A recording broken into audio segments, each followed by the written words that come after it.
সম্মানিত দর্শক বন্ধুরা, আপনাদেরকে প্রথমে স্বাগত জানাচ্ছি আগাম খবরে। দর্শকরা, আপনারা জানেন যে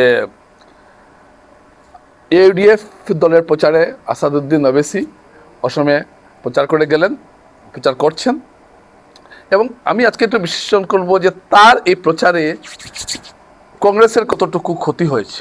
আমি কেন এই কথাটা আনছি যে আসাদুদ্দিন কংগ্রেসের ইউডিএফ এর কতটুকু লাভ করাতে পারবেন, সেটার চাইতে বড় প্রশ্ন কংগ্রেসের কতটুকু ক্ষতি করতে পারবেন।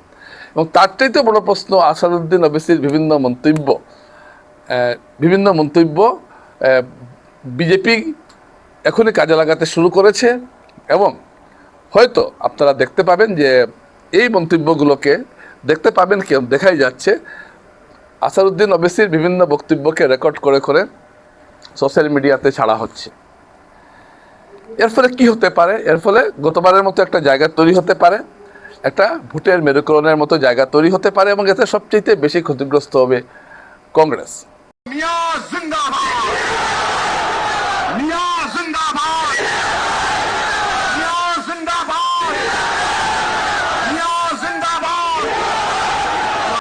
আজকে আপনারা একটা কথা আমরা সবসময় বলি বা বলছি, সেটা হলো যে সংখ্যালঘু ভোট আসামে এবার কংগ্রেসের দিকে যাবে, এই ধারণাটাই ছিল। কিন্তু আসাদুদ্দিন ওবেসির যে একটা জনসভা আমরা দেখলাম, আসাদুদ্দিন ওবেসির পরিচয় আপনারা জানেন, আমি দিচ্ছি না। অল ইন্ডিয়া ইউনিয়ন মুসলিম লীগের তিনি সাংসদ, হায়দ্রাবাদের সাংসদ, তুখার বক্তা, আইনজীবী, নবাব বংশের। সুতরাং নিঃসন্দেহে তিনি একজন, এবং তিনি অত্যন্ত ক্ষুরদার, তার যুক্তি তীক্ষ্ণ, তার কথাবার্তা। তো তার মধ্যে একজন লোক যখন আসামে এসেছেন, তাকে উপচে পড়া ভিড় আমরা দেখলাম। সংখ্যালঘু এলাকাতে এক একটি জনসভায় তিনি ভাষণ দিচ্ছেন, হাজার হাজার মানুষ আছেন। তিনি স্লোগান দিলেন, আল্লাহু আকবার, নারায়ে তাকবীর, এ ধরনের স্লোগান দিয়েছেন, এবং এইসব স্লোগানের অংশগুলো কাটিং করে বিভিন্ন জায়গায় ফেসবুকে, ইনস্টাগ্রামে ছাড়া হচ্ছে। এটাই বোঝানোর চেষ্টা করা হচ্ছে, দেখো এই ধরনের কথাবার্তা বলছেন, এবং যাতে হিন্দুরা ভীত হতে পারেন। এবং এই হিন্দুরা ভীত হওয়া মানেই হলো বিজেপির ভোট ব্যাংকটা সুদৃঢ় করা। গত নির্বাচনে আমরা দেখেছিলাম, এবারে লুঙ্গি টুপি সরকার হবে। বদরুদ্দিন আজমলের ছেলে যখন এই বক্তব্যটা রাখছিলেন, সেটা পেপারে হেডলাইন হয়েছিল, এবং সমস্ত মিডিয়াতে এই বিষয়টা নিয়ে চর্চা হয়েছিল, যার ফলশ্রুতিতে হিন্দু ভোট এককাট্টা হচ্ছিল গত 2021 সালের নির্বাচনে। এবারও হুবহু যেন একই চিত্রটাই আমরা আবার দেখতে পাচ্ছি।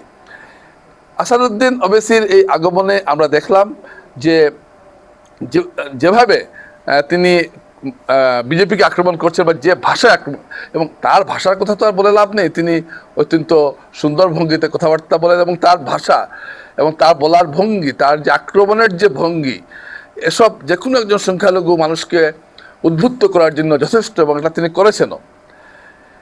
এই সব মিলিয়ে দেখা যাচ্ছে যে তিনি যতই সব কথা বলছেন, ততই বিজেপির পাল্লাটা ভারী হচ্ছে, কংগ্রেসের ক্ষতি হচ্ছে।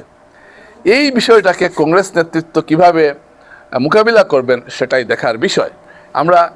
এবং কংগ্রেস যতই বলুক যে এআইইউডিএফ এর আসলে এআইইউডিএফ এর জনভিত্তি নেই, এটা সত্য কথা। এটা বদরুদ্দিন আজমল নিজেও জানেন বলেই তিনি আসাদুদ্দিন ওবেসিকে এখানে এনেছেন এআইইউডিএফ এর হয়ে প্রচার করার জন্য, এবং এই প্রচারে যে যথেষ্ট সাড়া পাচ্ছেন, এটা সত্য কথা। তবে আমি একটা কথা বলি, যে এই যে ভিড় আপনারা দেখছেন ওবেসির অনুষ্ঠানে বা প্রোগ্রামে, বিভিন্ন জনসভায়, এই ভিড়টা যে সবাই যে ভোট দিয়ে দেবেন ইউডিএফকে, এটা নাও হতে পারে।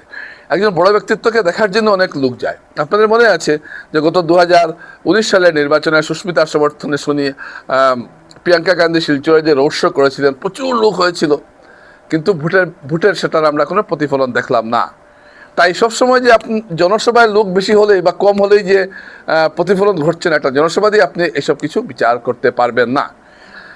তো আমি এটাই আমি বোঝানোর চেষ্টা করছি যে এই আসাদুদ্দিন ওবেসির এই যে বক্তব্যগুলো থেকে কংগ্রেস কতটুকু দুর্বল হলো, সেটা কংগ্রেস নিজেরা পর্যবেক্ষণ যদি না করে, তাহলে কিন্তু এটা বিজেপির জন্য, বিজেপি সেটাকে অবশ্যই তাদের কাজে লাগাবে। মুখ্যমন্ত্রী বলেইছেন অনেকগুলো কথা, সেটা আপনারা জানেন, যে মুখ্যমন্ত্রী বলেছেন যে আল্লাহু আকবার বলার অধিকার অবশ্যই আছে, কিন্তু এর অর্থ এই নয় যে তিনি আইন শৃঙ্খলা নষ্ট করবেন, সম্প্রীতি নষ্ট করবেন, এইসব কথা তিনি বলেছেন।